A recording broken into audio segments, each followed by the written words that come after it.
Bom, gente, então é isso. Eu sou Maria Carmen Neves, sou assessora técnica da equipe da Gerência de Saúde Mental do Estado, da Gazan, e estou aqui hoje para a gente conversar um pouquinho sobre saúde mental na atenção primária, levando em consideração o protocolo, né, realizado da atenção primária, tá bom? Então vamos lá. Bom, a gente tem uma portaria, né, que é a portaria 3088 de 2011, que vai instituir a rede de atenção psicossocial. Essa rede ela consiste numa rede de cuidados que visa assegurar as pessoas com sofrimento ou transtorno mental e com necessidades decorrentes do uso de álcool e outras drogas, preconizando um atendimento integral e humanizado. A RAPS ela vem propor um novo modelo de atenção em saúde mental, com a criação de pontos estratégicos que precisam se articular entre si para dar contorno a essa rede. E aí, onde é que entra a atenção primária? A atenção primária é exatamente um dos pontos de atenção dessa rede, da RAPS. Né? Muita gente, quando pensa na RAPS, pensa apenas nos serviços especializados, mas a RAPS ela é muito mais ampla. E aí vocês podem observar que a gente tem, né, a atenção básica em saúde, temos a atenção psicossocial especializada, que é exatamente onde encontram os serviços específicos da saúde mental, atenção de urgência e emergência, atenção residencial de caráter transitório, atenção hospitalar, onde a gente encontra os leitos de saúde mental, né, os leitos integrais de saúde mental como um ponto de atenção da RAPS também, e estratégias de desinstitucionalização e reabilitação psicossocial também fazem parte dessa grande rede.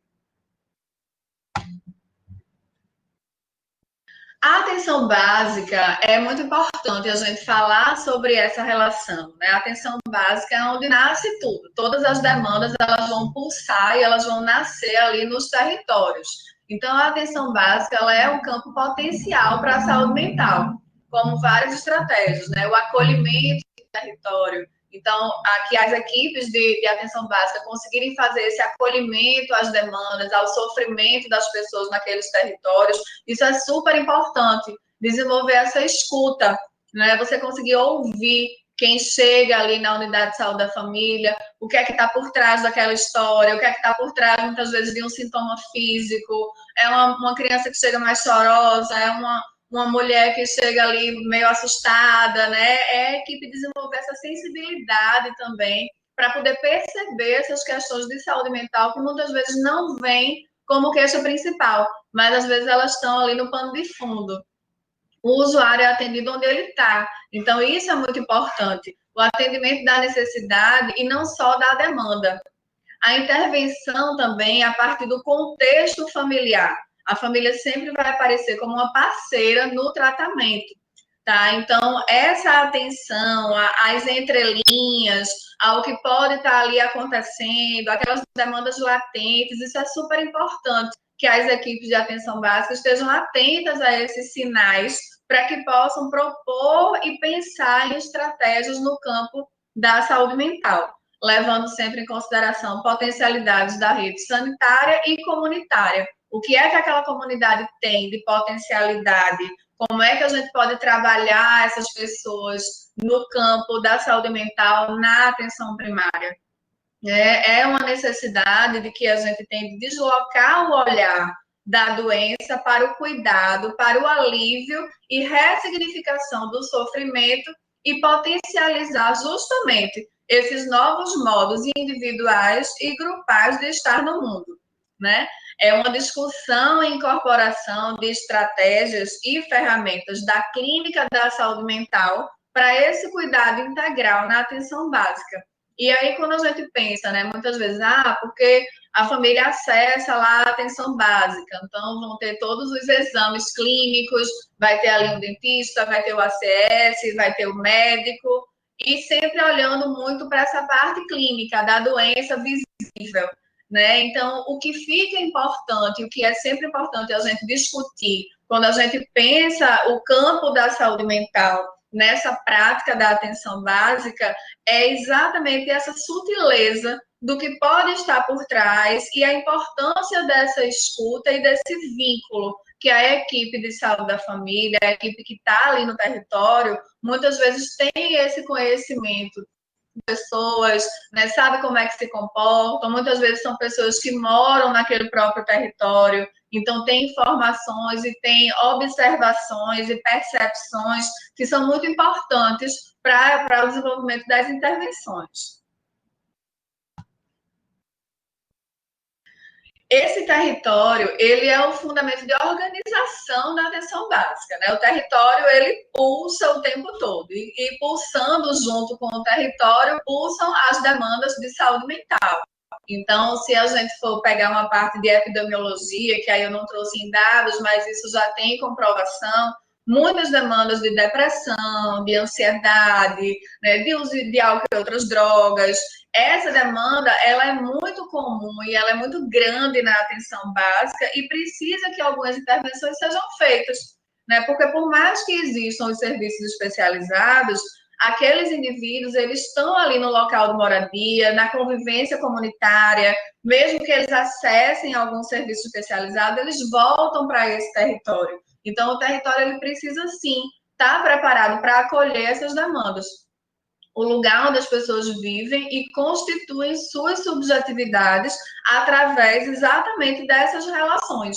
Então, a relação de vínculo que a equipe de saúde da família na atenção básica consegue desenvolver com a comunidade é super importante. Então, assim, muitas vezes essas pessoas chegam com seus sofrimentos, começam a falar de algum sintoma mais físico, mais clínico, mais visível, e por ser aquela ACS, uma pessoa conhecida, né, pela dentista já está ali na comunidade há muito tempo, né, a médica clínica, no meio da consulta surgem os problemas e os sofrimentos. E aí essa equipe de atenção básica sempre precisa estar muito atenta a isso, né? A atenção básica, por meio do desenvolvimento de tecnologias leves e intervenções, pode possibilitar a configuração e desconfiguração e reconfiguração dos territórios individuais e coletivos. As práticas em saúde mental na atenção básica podem e devem ser realizadas por todos os profissionais de saúde, o que unifica o objetivo dos profissionais para o cuidado em saúde mental deve ser o entendimento do território e a importância desse vínculo desenvolvido, que era o que eu estava falando agora recentemente, né? Então, assim, na saúde mental, a gente tenta sempre que as intervenções elas sejam muito horizontalizadas, né? A saúde mental ela vem transversalizar, na verdade, todas as políticas. Se a gente for pensar dessa forma, a saúde mental ela está inserida em todos os contextos e todos os profissionais eles são muito importantes, desde o vigilante que está ali na frente da unidade, que faz essa primeira observação, o ACS, a equipe de enfermagem. Então, todo mundo tem uma grande importância nesse cuidado e nessa observação dessas demandas de saúde mental. Observar e escutar o grupo familiar e a inserção da pessoa em sofrimento nesse contexto. Então, conhecer essa história familiar é super importante. Quem é essa família, né? Quem é essa pessoa, como essa família se organiza, se essa família tem uso de drogas, se essa família de repente permeia algum tipo de violência, se a violência é física, se a violência é psicológica. Então, isso tudo são elementos que são muito importantes nessa observação e nessa condução dos casos que precisam de um suporte em relação à saúde mental. As famílias em maior dificuldade, com maior vulnerabilidade, devem ser atendidas prioritariamente, sem discriminação de patologias ou faixas etárias, né? Então, assim, o pessoal da equipe de saúde da família, né, as pessoas que estão ali, os profissionais que estão nessa ponta, observar esse nível de vulnerabilidade. É uma família que está em situação de rua naquele território, é uma família que tem as suas garantias de direitos aí violadas, então isso tudo vai ter um impacto maior na saúde mental dessas pessoas, vai ter um impacto maior na saúde mental dessa família e, consequentemente, elas vão precisar de uma prioridade nesse atendimento. É a responsabilidade pelo cuidado, é das equipes de saúde da família e dos profissionais de saúde mental. Os ACS são peças-chave na identificação dos casos e no mapeamento das redes afetivas, sociais e familiares do usuário. Então, mapear essa rede de suporte é muito importante. Identificar esse caso, esse sofrimento em alguém da comunidade e saber quem é que pode dar o suporte, quem é que pode acompanhar, né? Quem é que pode estar junto, quem tem importância afetiva, quem tem esse vínculo para estar ajudando aquela pessoa em sofrimento. Quais são as redes de apoio que essa pessoa tem? E aí o ACS, como eu falei, por estar muito no território, ele acaba conhecendo bem as pessoas e é uma peça super importante para ajudar a traçar os projetos terapêuticos singulares. Adotar a redução de danos como estratégia que permeia o cuidado em saúde. Adotar a redução de danos é imprescindível. Falar de redução de danos é falar de respeito ao direito das pessoas que fazem uso de álcool e outras drogas. Então, se você olha para esses usuários com respeito, se você olha compreendendo que ali a gente está falando de um problema e que a gente, na verdade, não precisa compreender como muitas pessoas compreendem, que é safadeza, né, que são os papudinhos que estão ali naquela rodinha, que passam o dia todo sem fazer nada, só tomando cachaça, ou se são aqueles adolescentes que estão ali no campinho de futebol e que aí vão fumar maconha, né, e que estão usando crack, e aí a intervenção chega como sendo uma intervenção proibicionista, como sendo uma intervenção moralista. A gente observa na prática que esse tipo de intervenção não tem nenhuma efetividade. Vai entrar por um ouvido e sai pelo outro, como se diz. Né? Então, a redução de danos, ela vem respeitar, ela vem produzir vínculo, ela vem oferecer alternativas. Então, uma abordagem, por exemplo, num grupo de alcoolistas, e aí você não vai chegar, você não vai pedir para quem um ACS ou que alguém da equipe que esteja fazendo uma visita, que esteja andando ali pelo território, você não vai chegar junto daquele grupinho e dizer, eita, vocês estão bebendo de novo, né? Todo mundo para casa, vocês só fazem beber. Porque isso eles já escutam o tempo todo. Então, o papel das equipes de saúde não precisa ser, não deve ser esse papel punitivo, né? Mas de repente chegar e oferecer uma água e falar da importância de comer antes de beber e traçar estratégias. Ah, porque vocês não bebem, tomam um pouco d'água, deixa sempre uma aguinha, algo que vocês possam comer, porque aí minimiza o efeito do álcool. E assim você vai criando um vínculo, entendendo qual é aquela relação daqueles sujeitos com aquela droga e a intervenção, a efetividade da intervenção, ela vai ser com certeza muito maior, porque você vai criando essas estratégias que você não está punindo, você não está recriminando, você não está criminalizando, mas você está, através do vínculo, oferecendo oportunidades e estratégias para que, de repente, eles possam continuar fazendo uso, se for desejo deles, mas de uma maneira mais segura, sem tantos impactos, tá?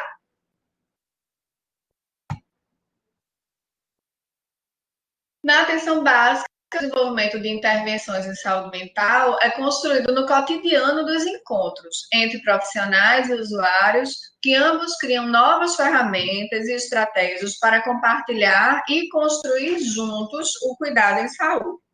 No campo da saúde mental, temos como principais dispositivos comunitários os grupos terapêuticos, grupos operativos, abordagem familiar, redes de apoio social ao pessoal do indivíduo, grupos de convivência, grupos de artesanato ou de geração de renda. Isso tudo são possibilidades que elas precisam acontecer na atenção básica e elas têm condições de que a atenção básica ofereça esse tipo de suporte também. Né? Vai muito da estruturação daquela equipe, né? Do entendimento que a equipe tem dessa necessidade. Então, são estratégias importantes que podem sim acontecer na atenção básica, essas estratégias usadas em saúde mental. E por que não realizar esses tipos de atividades na atenção básica? Né? Que entraves são esses que dificultam tais intervenções realizadas por grande parte das equipes?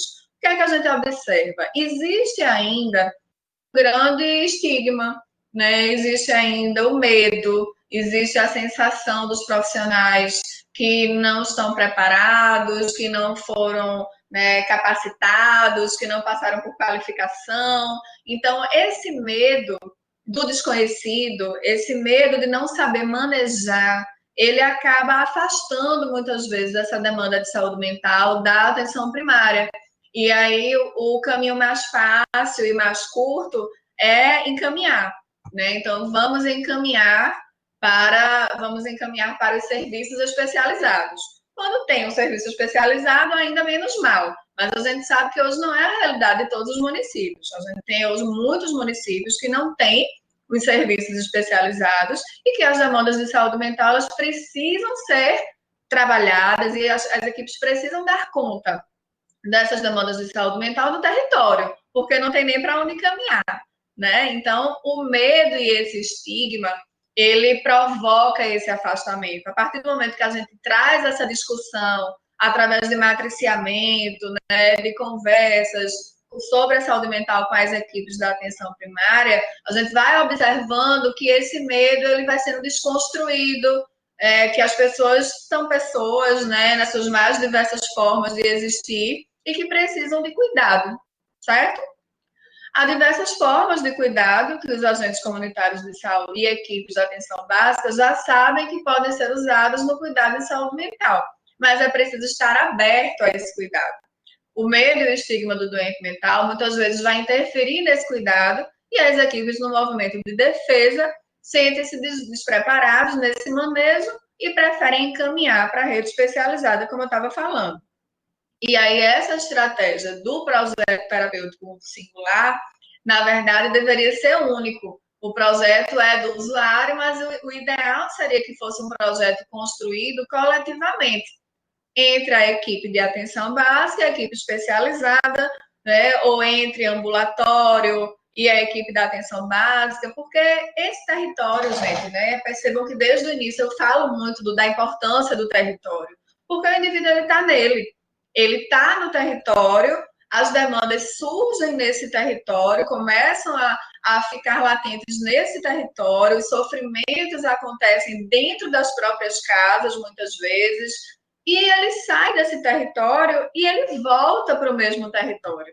Então, sempre vai ser muito importante esse acolhimento nas comunidades, né? Enfim, com as equipes que estão ali no cotidiano das pessoas, tá? Saúde mental está em todo lugar. No território se encontram pessoas, culturas, formas de ser e de ter que potencializam ou não uma vida saudável. Então é isso, né? Espero que tenha ficado aí alguns esclarecimentos e por hoje é isso. Obrigada.